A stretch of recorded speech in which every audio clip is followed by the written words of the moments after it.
I am so excited to be here today and giving this presentation. This is the first time I've been able to talk about our initial drill program on our telegraph project. I actually just got back from the field about 2 weeks ago. And what I want to do is take you through what we discovered and the methods that we used for our successful drill program. And then I'll leave you with some information about the project and the company. And yeah, so the first thing I want to show you is this intersective drill core. What we're looking at in black is coarse secondary biotite. The pink is potassium feldspar, and the yellow is cloddy chalcopyrite. And this is exactly what we were hoping to hit on our initial drill program.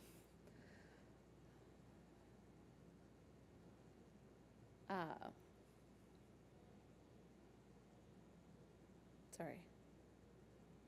We are a junior mining company. We're an early stage exploration, and I will be making forward-looking statements.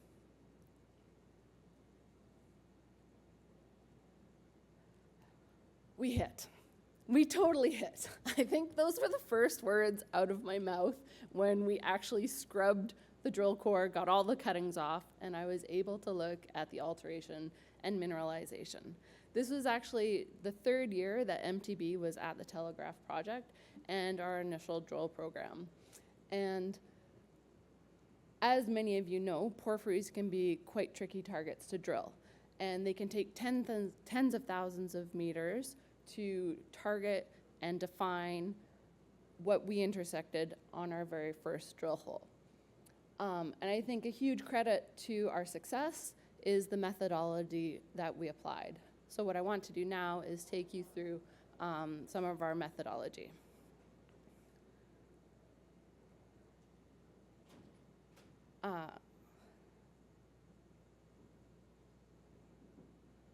So right now we're flying over Dock Ridge, and we're flying from east to west. And on the easternmost part of the ridge is where you'll find drill hole 4 and 2 from this year's exploration project. And as we head to the west, you'll intersect hole 3 and 1, both on the south-facing slope. And this trend is defined by 5 kilometers of copper and gold porphyry system. And so far, we've only had 6 holes and just over 3,000 meters into this target.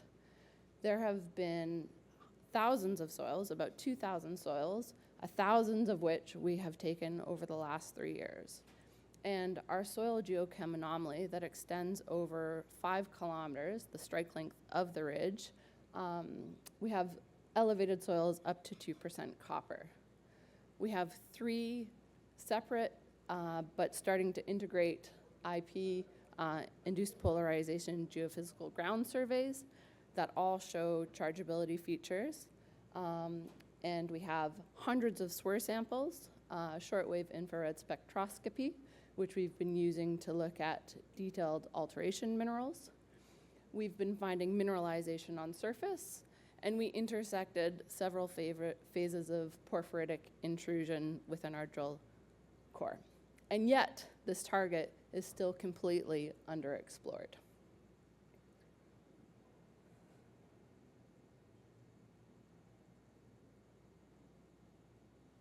So now I'm just going to take you through our methodology that led to the success of our drill program. So we started our field season. I'm sorry, I'm having so much trouble with this. By building a camp with road access, which helped a lot with the economics of the project.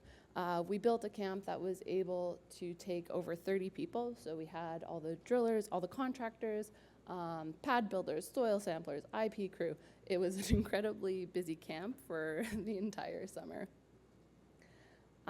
Once the camp was built, our technical team mobilized in, and right off the get-go, our objective was to quickly and efficiently delineate where we were going to put our first drill holes.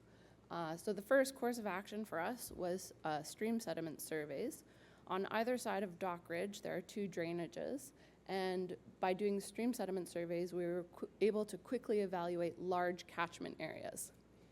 After we had evaluated those catchment areas, we went to further refine, go to the hotspots, and we started doing a large grid of soil samples. So this was like a 200-meter spaced soil grid that covered kilometers of dock ridge. And as we got those soils in every day, people would clean them and dry them, and then we'd start analyzing them with the XRF in camp.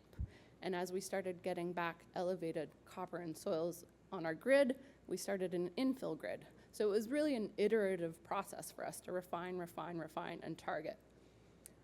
Our infill soil grid was down to 50-meter spacing, and that was really able to help us get down to the kind of footprint that we would want to see an anomaly hanging together. In concert to our soil sampling, we also had geologists doing detailed mapping, and another method that we used was the shortwave infrared spectroscopy. So we would have technicians and geologists collect little chips that you see in these trays from the outcrops along the ridge, and we would analyze them in camp also. We had a machine on loan from UBC, the Mineral Deposit Research Unit, that would give us that data. Oops. And then finally, a big important piece for us was to look at the IP geophysics in 3D, which I think is the mistake our predecessors, the people who drilled in 2014, did not do. So looking at the IP in 3D, the detailed mapping, the SWIR, the soil grid, that really created the foundation of how we were evaluating our targets. And with that, we ended up creating a rubric. Oops, sorry. So this is what came out of, after all of our data acquisition and collection, we sat down and we were like, well, what do we want to see to make a meaningful target? We knew we wanted to see a moderate chargeability, if not a high chargeability. That is a classic target for a porphyry target. We wanted to see that. Here, we were seeing a lot of magnetite M veins, so we knew we wanted to see a magnetite high. Of course, elevated copper in soils and rocks. Proximity to intrusions became an important feature for us to see, and the presence of the right kind of alteration. And with all of these criteria, we came up with several targets to test. So now I'm going to take you through these targets and the data a little bit more closely. So on this map, we're taking a look at 2 of the IP surveys. The one on the left was conducted in 2012, and you can see the warmer colors represent elevated chargeability. And in a porphyry setting, what that often reflects is elevated metals in the ground. And that's certainly what our 4 drill holes demonstrated. On the right is a survey that we did last year, lots of chargeability and anomalies within there. And then in the center area is actually where we did an IP survey late in the season.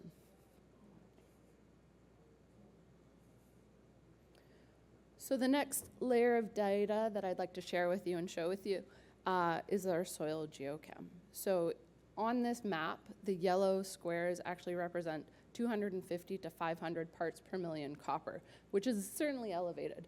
And what I'd like to point out to you in the slide is that you can see a very good dispersal of a soil geochem anomaly. And this represents a 5-kilometer trend.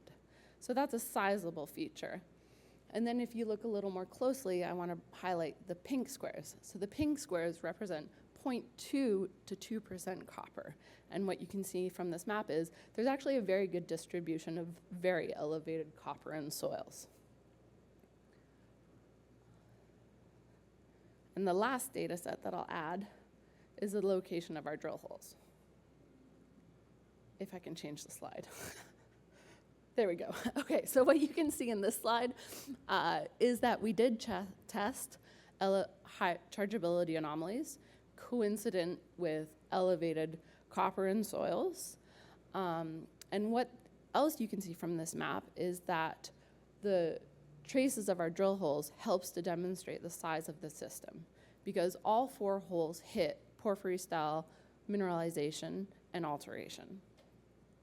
And so just again, 2 more pictures of what we intersected in drill core.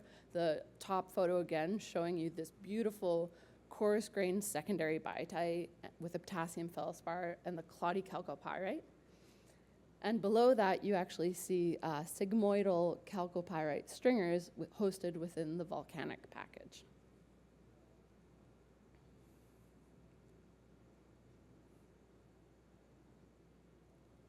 So these characteristics, the chargeability anomalies, the elevated soils, the style of mineralization and alteration, these are all characteristics that you would expect to find in the nearby deposits.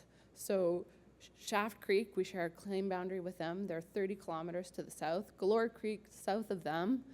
Saddle and the producing Red Chris mine are just to the east.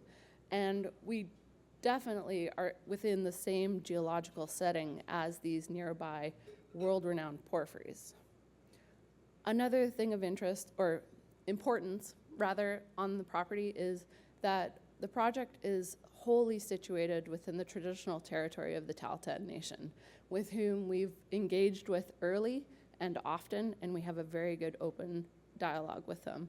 The Tahltan central government paid our property a visit this year, including the President Chad Day, and it was a really favorable experience.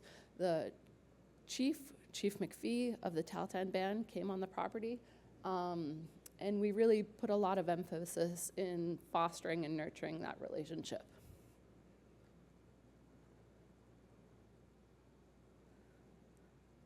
So what I really want to demonstrate with this slide is the scale. So the little pink inset map is actually the footprint of the saddle deposit, which is just to the east of us. And it's at the same scale as a map. So this is a blow up of the property, because the property is actually a lot bigger than just that 5-kilometer dock trend. And what you can do is you could take that imprint of the saddle deposit and very easily put it over our dock trend, our 5-kilometer trend. We also have several other areas, kilometers of gossans and other targets that we are looking into and doing more exploration around. And I guess an important feature here is that GT Gold was able to monetize their project in 4 years. And they had put about 30,000 meters of drilling into their project to de-risk it. But we are definitely trying to move our project forward in a similar way. We're trying to do meaningful drill programs and de-risk our project also. And this is just another look at the potassic alteration that we intersected.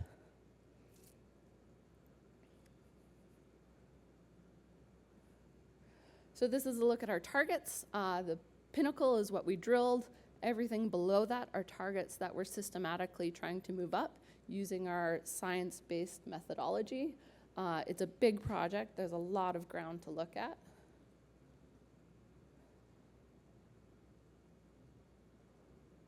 Oops, pardon me.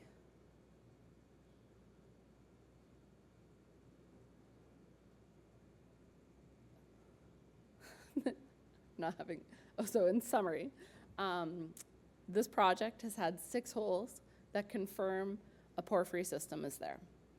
We have seen and mapped an extensive area of alteration and mineralization. We've created this rubric, so we have overlapping criteria for drilling that has proven that it works, and we have several targets where they overlap.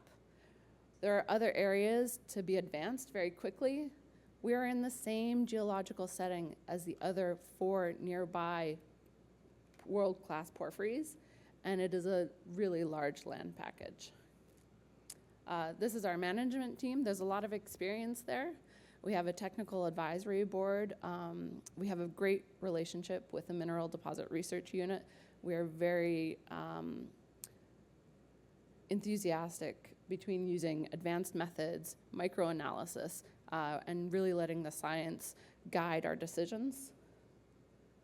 This is a quick look at our capital structure, 30% insider ownership. And that's actually a beautiful view of the north side of Dock Ridge.